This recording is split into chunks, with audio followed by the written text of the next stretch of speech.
تیسری صلیبی جنگ اب بھی جاری تھی۔ سلطان صلاح الدین ایوبی کو ہتین کے میدان میں فتح کے بعد عیسائیوں کے ہاتھوں عکا شہر کے محاصرے کو 1 سال ہو چکا تھا، اور اسی دوران یورپی بادشاہ گی آف لوزنیان کی مدد کے لیے بھی آ پہنچے تھے۔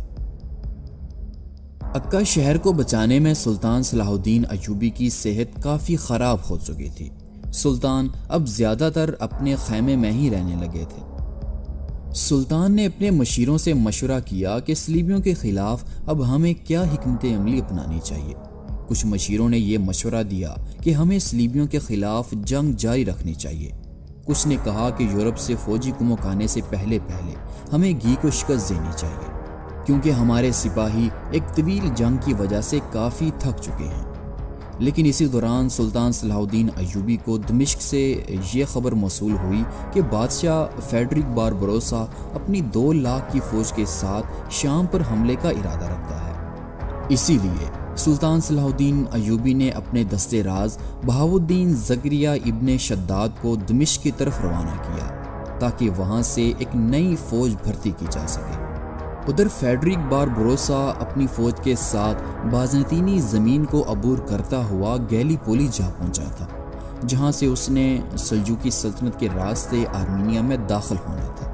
سلجوقی سلطنت میں داخل ہونے کے بعد باربروسا کو سلجوقی فوج کا سامنا کرنا پڑا۔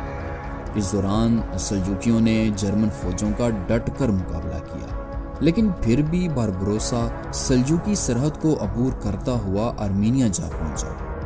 جرمن فوج کی پیش قدمی کافی سست تھی، اسی لیے باربروسا نے دریائے صلیب کو عبور کرنے کا فیصلہ کیا، لیکن اس کا یہ فیصلہ اس کی زندگی کا آخری فیصلہ ثابت ہوا، کیونکہ برف سے جمے ہوئے دریا کو عبور کرنے کے دوران برف ٹوٹ گئی اور بادشاہ باربروسا گھوڑے سمیت دریا میں ڈوب کر ہلاک ہو گیا۔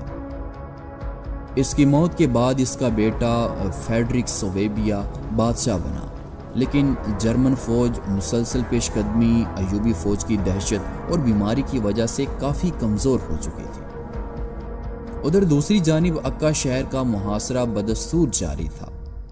اہل شہر کے پاس خوراک کا ذخیرہ ختم ہو چکا تھا، جس کی وجہ سے عکا کے مسلمان زندگی کی بازی ہار رہے تھے۔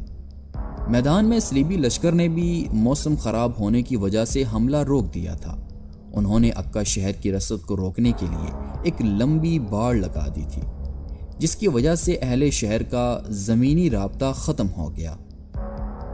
1199 عیسوی کو سلطان کی تازہ دم فوج کمک کے طور پر سلطان کے پاس آ پہنچی۔ مصر میں فوج کی کمان سلطان صلاح الدین ایوبی کے بھائی کے پاس تھی۔ اسی ماہ کے اختتام پر سلطان کا بھائی 50 جنگی جہازوں اور وسیع خوراک کے ذخیرے کے ساتھ عکا شہر آ پہنچا، اور اس نے صلیبی بیڑے کو بھی تباہ کر دیا۔ 1190 عیسوی کے شروع میں سلطان اور گی کی فوجوں میں جھڑپیں ہوتی رہیں، لیکن عکا شہر کے محاصرے پر اب مزید مصیبتیں آنی تھیں، کیونکہ جب 25 مارچ 1190 عیسوی کو موسم سنبھل گیا تو کاؤنٹ آف مونفراج 50 جنگی جہازوں کے ساتھ ٹائے شہر سے عکا شہر کی طرف کوچ کرنے لگا، اور جلد ہی صلیبی اور مسلم جنگی جہاز آمنے سامنے تھے۔ جنگ کا آغاز جنگی ڈھولوں سے ہوا جو کہ جہازوں پر نصب تھے۔ دونوں طرف سے شدید حملے کیے گئے، جس میں سینکڑوں مسلمان اور عیسائی مارے گئے۔ عیسائی جہازوں نے مسلمانوں کو دونوں اطراف سے گھیر لیا تھا، اور یوں مسلمان جنگی جہاز عیسائیوں کے ہاتھوں ختم ہو گئے، اور عکا شہر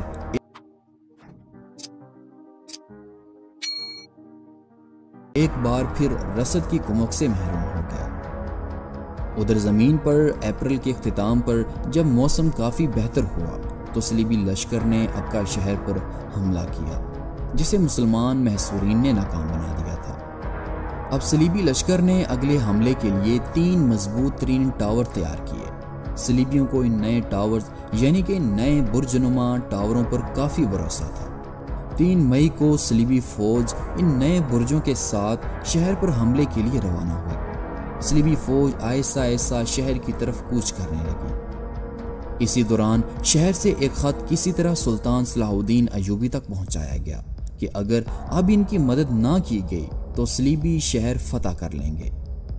سلطان نے اچانک فوج کو صلیبی کیمپ پر حملے کے لیے تیاری کا حکم دیا اور آن کی آن میں سلطان کی فوج صلیبی لشکر کی قیام گاہ کی طرف بڑھنے لگی۔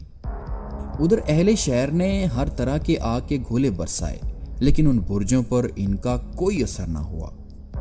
اس سے پہلے کہ عکا شہر صلیبی فتح کر لیتے کہ دمشق سے علی نام کا ایک مسلمان جو کہ بارود کا ماہر تھا، اس نے سلطان صلاح الدین ایوبی کو یقین دلایا کہ اس کے پاس ایک ایسا آتشی مادہ ہے جو کہ ان برجوں کو تباہ کر دے گا۔ سلطان نے جیسے کیسے اس آتشی مادے کو اہل شہر تک پہنچایا اور پھر دیکھتے ہی دیکھتے عکا شہر کی بمباری سے صلیبی فوج کے وہ برج جن پر کوئی آگ اثر ہی نہیں کرتی تھی آگ کی لپیٹ میں آ گئے تھے، اور ان برجوں سے چند ایک سپاہی ہی جان بچانے کی کوشش میں کامیاب ہوئے، جبکہ باقی اس آگ میں جل کر مارے گئے۔ 13 مئی کو سلطان نے صلیبی فوج پر حملہ کیا اور صلیبی فوج کے 2 دستوں کو ختم کر دیا۔ ادھر عکا شہر کے سپاہیوں نے بھی شہر سے نکل کر صلیبی فوج پر حملہ کیا، لیکن یہ حملے کچھ زیادہ کرامت ثابت نہ ہو سکے کیونکہ سلطان اور اہل شہر کا آپس میں کوئی رابطہ نہ تھا، اسی لیے ان حملوں کا کوئی خاص فائدہ نہ ہو سکا۔ اب سلطان پیچھے اپنے خیموں کی جانب پسپائی اختیار کر رہے تھے اور صلیبی سلطان کے پیچھے تھے۔ ادھر سلطان کے جنگی جہازوں نے صلیبی جہازوں کا محاصرہ توڑ کر عکا شہر کی رسد دوبارہ بحال کر دی۔ 25 جولائی کو 20,000 پر مشتمل صلیبی فوج نے سلطان پر حملہ کیا اور پہلے حملے کی طرح انہوں نے پھر سے مسلمان خیموں کو لوٹنا شروع کر دیا۔ سلطان صلاح الدین ایوبی اسی لمحے کا انتظار کر رہے تھے۔ جیسے ہی سلطان نے فوج کو حکم دیا تو ایوبی فوج نے لوٹ مار کرتی ہوئی صلیبی فوج پر حملہ کر کے انہیں قتل کر ڈالا، اور اس حملے میں چند ایک سپاہی ہی جان بچانے میں کامیاب ہوئے۔ 1190 عیسوی کے آخر میں جب سردیاں عروج پر تھیں تو صلیبی، ایوبی اور عکا شہر کے سپاہی بیماری اور خوراک کی کمی کی وجہ سے مرنے لگے۔ 1191 عیسوی کے شروع تک ہزاروں کی تعداد میں اموات ہو چکی تھی۔ اب اہل شہر مزید محاصرے کی ہمت نہیں رکھتے تھے۔ اپریل 1191 عیسوی کو فرانسیسی بادشاہ فلپ اگسٹس اپنی فوج کے ساتھ 6 جنگی جہازوں پر عکا شہر کے سامنے آ پہنچا اور اس نے آتے ہی محاصرے کے لیے برج بنائے، اور 30 مئی کو اس نے شہر پر آگ برسانا شروع کی، جس سے قلعے کی دیواروں کو کافی نقصان پہنچا اور کئی مسلمان شہید ہوئے۔